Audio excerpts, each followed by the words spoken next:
Now that Makima has explained everything, Chainsawman just got overpowered.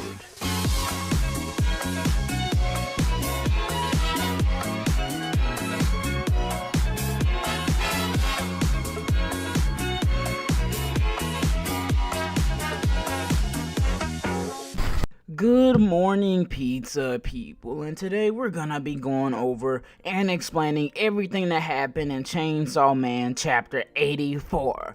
It's a lot to unpack, and it's a pretty big chapter that gives us a lot of information, so without further ado, let's get into it. First of all, do you guys remember how last week or whatever that Denji became like Super Chainsaw Man, like the full-on demon or whatever, and he was tasked to killing that hell devil that all of those guys that Kishibe brought up in order to protect Makima. Okay, so like Denji's job was to protect Makima, and those guys that Kishibe brought to with the Makima like kill squad or whatever, they were here to kill Makima. So they killed themselves in order to summon the hell devil, right, and to cast Makima into hell. But instead, Denji pulled up and he bodied the hell devil one shot, by the way, OP as hell, right? And that's not even like the end of it, right? But instead of the devil dying, right, one more guy from the Makima defense squad makes a contract and says don't die until you do your job. And so in order to do his job per se or whatever, the hell devil completes his contract and he drags Denji into hell instead of Makima. And then right after that, I imagine this chapter is more of a dialogue with like action going over it, right? So right after Denji, is like the Ultra Chainsaw Man or whatever, gets like dragged into hell, we cut back to this conversation between Kishibe and Makima, right? Where we find out a whole lot of things and we get a whole lot more information, right? I'm gonna shorten it down, but first of all, Makima says, like, she goes into detail about like what the Chainsaw Man can do, right? And it's the fact that anything he eats or destroys or kills or whatever by his own hand, it will literally get erased, past like some omnipotent type of like power, bro. Like if he kills you, nobody's gonna remember who you are, what happened to you, or like if you even existed in the first place. Like there might be some faint memories of that, but other than that, no. And to give some examples of this, right, Makima brings up the fact that, do you remember like Nazis? Please don't get me demonetized. Do you remember like all the bad things in the world, nukes, this, that, so many bad things that happened in the world that just like eradicated people or whatever, right? Well, some way, somehow, the Chainsaw Man devil ate those, and I don't really know how, right? But because the Chainsaw Man devil ate those, it's essentially erased from history in some like omnipotent type of power that he has, right? Like omnipresent sort of thing. And also another big thing we find out this chapter is the fact that the relationship between Makima and like the world or whatever is basically the fact that she's a devil that was contracted by the Japan Prime Minister, okay? And the Japan Prime Minister is basically using her in order to create a better world, right? And that's exactly why she's doing all these bad things and is coming off like a bad person. So low-key, Makima might actually be a protagonist instead of an antagonist, but let me go on. So basically, Makima's whole goal or whatever, she is a devil that can control people, and she's trying to use Denji, and her whole goal is to just make the world a better place. And she needs Denji to do that. That's why she's doing all of these bad things. And it also turns out she's a fan of the Chainsaw Man devil because she sees the fact that he has all this just like pure raw power, like a destructive demon that has like no biases towards anybody, and that he's willing to like just destroy it for the sake of like it either being contracted to him or for the fact that he just wants to get rid of it himself. That makes her a true fan of the Chainsaw Man devil, and that's why she wants to control him.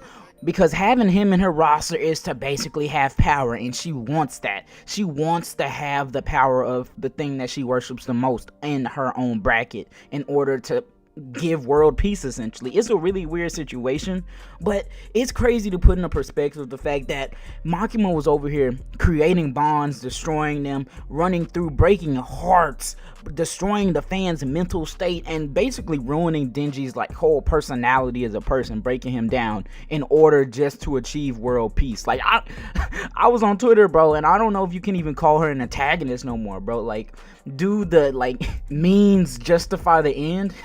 Like, I don't really know if it does, bro, because she's done some terrible things, bro.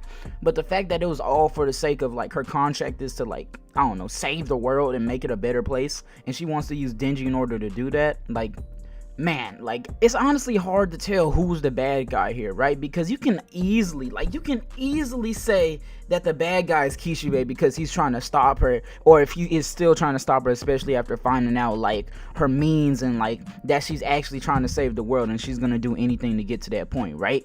But you can easily also say that like Makima is still the bad guy because she's creating a lot of the bad stuff that's going on within this perspective series, right? But that's where the duality of Chainsawman comes into play, right? Like, there's two ways to achieve peace. Like, either you can go with the Kishibe route, right? And you can just, like, let all the bad things in the world happen, all for the sake of it's natural and, like, bad things are gonna happen anyways, and you can't just expect to get rid of it and destroy it just because you want to make the world a better place, even though it's gonna result in a whole bunch of other people dying that you knew. Or you can go the Makima route and being like, all of this has to be purged, right? There is no other way for the world to be peaceful. Like, I don't want to do it the natural way. I just want things to be completely purged and good no matter any means necessary. And so that's a huge part of like Chainsaw Man. It's definitely a huge part that plays in with like humanity, how like everybody's basically two sides of the same coin. Everybody just wants peace, but it just depends on their means to achieve it.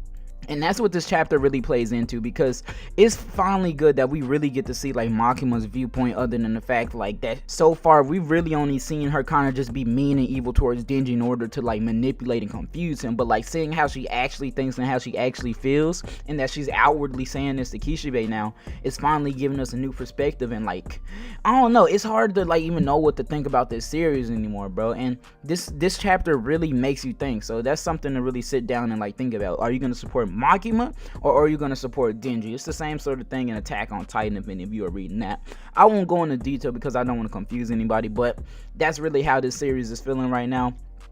But at the end of the day, I'm just a pizza that talks about anime, and I don't really have much else to say, except that this Chainsaw Man chapter is hella confusing, and my mind is boggled. Also, at the end of the chapter, Denji came back out the portal, and he might kill Kishibe. Who knows? Maybe a Kishibe death's next chapter.